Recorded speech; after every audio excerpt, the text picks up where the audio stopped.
warahmatullahi wabarakatuh. Sedikit menjelaskan mengenai permasalahan skema P3K yang akhir-akhir ini menjadi berita di media massa. Pemerintah berencana untuk melakukan rekrutmen 1 juta guru pegawai pemerintah dengan perjanjian kerja pada tahun 2021 ini. Kesempatan ini terbuka bagi para guru honorer, termasuk di dalamnya guru honorer kategori 2 atau THK 2. Mereka bisa mendaftar dan mengikuti ujian seleksi guru PPPK yang diadakan pada tahun ini.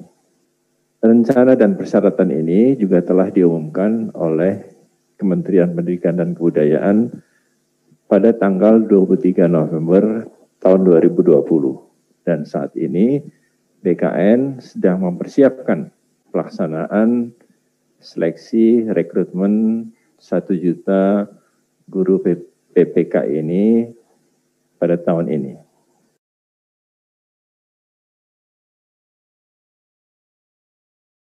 Sasaran utama reformasi birokrasi itu telah tertuang dalam Grand Design Reformasi Birokrasi dalam Peraturan Presiden Nomor 81 Tahun 2010. Yang di dalamnya sasaran utamanya adalah untuk meningkatkan kualitas pelayanan publik.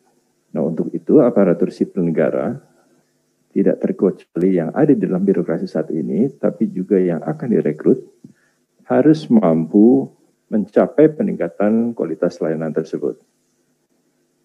Jadi ini sebagai suatu kriteria bagi pola rekrutmen untuk semua yang akan direkrut menjadi aparatur sipil negara.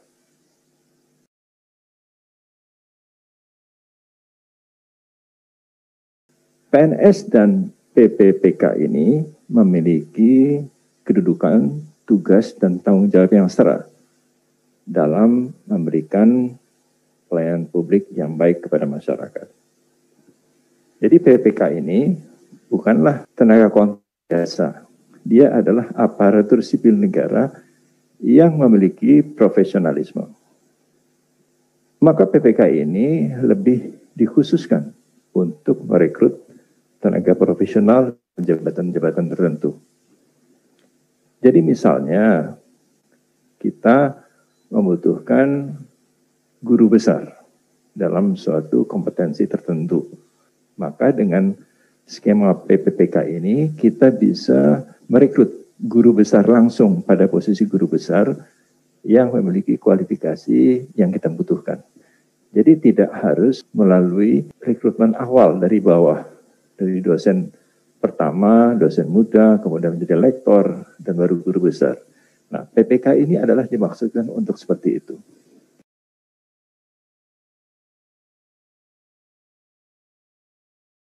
Sesuai dengan peraturan Presiden nomor 38 tahun 2020, terdapat 147 jabatan fungsional yang dapat diisi oleh PPPK.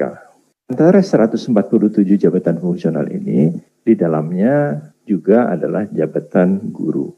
Jadi guru ini satu di antara 147 jabatan fungsional yang bisa diisi oleh pegawai pemerintah dengan perjanjian kerja.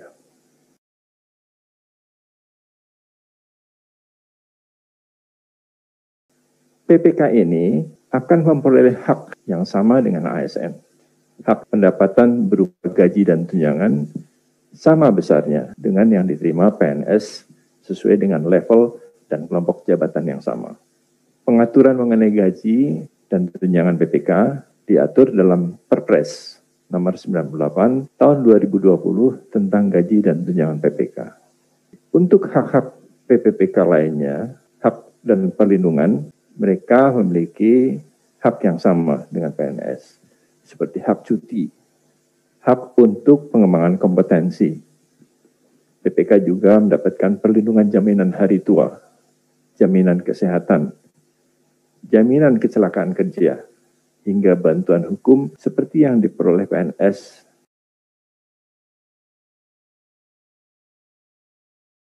Kelebihan lain dari sistem PPPK Ini adalah pelamar tidak terikat batas usia maksimum 35 tahun, seperti yang berlaku bagi PNS.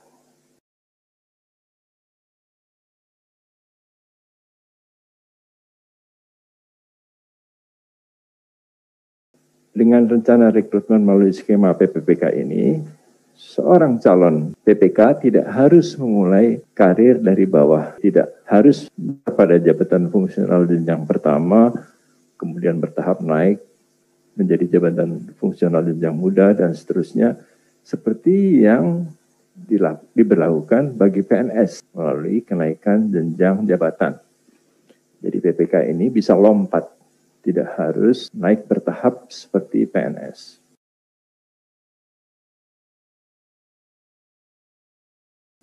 Hal yang berbeda antara PNS dan PPK adalah sistem pensiun yang ada sekarang ini belum diberikan kepada PPK.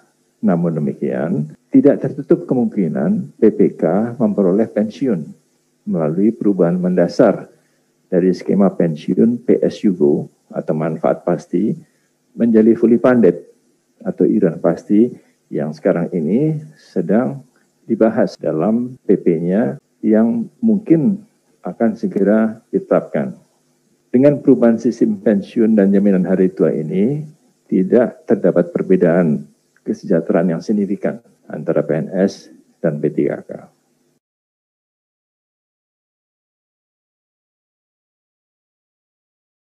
Hingga saat ini tidak tertutup kemungkinan bagi pemerintah untuk tetap membuka formasi CPNS untuk guru.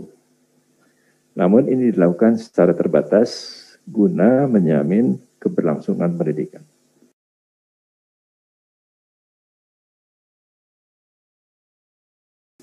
Ada ketakutan bahwa PPK ini karena kontraknya dapat diputus dengan semena-mena. Tidak begitu.